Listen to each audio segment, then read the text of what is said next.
Haka hanyo tarik mentau nailor, kawai ni kiseng jong balang Katolik kabade kiseng jong sister, ka Mission of Charity, kala pelong ya kejelang pun kuburam ya ka Mother Teresa, kabalang ro kumsi benta ka jeng peketang rekho ya ka.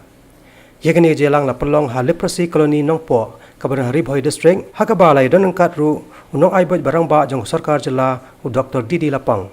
Ubaralong Kongsan, Kumjo Archbishop jong Kajala Nyamba Shillong Nika Archdiocese Shillong, Most Reverend Dominic Jala, nang tau Deputy Commissioners jong Ribhoi District, bat kiwede kriyo pakmat jong Nika Balang.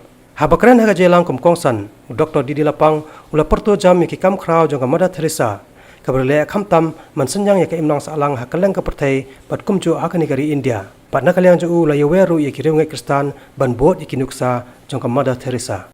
Ikinten jong dari sabong. My blood, I am Albanian.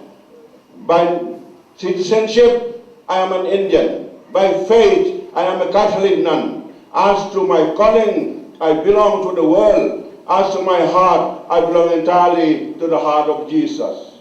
Kene kabriyo ka kraw kong kasnam jonga kade kanong Albania.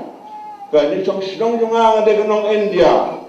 Bat ngalong ka jengay ka Katolik non, bat ka jingkhod nga kalong na bata ka percay hindi tan taway, bat kongru ka donut ka jonga kalong baro kaway na kong tawo Jesus Christ.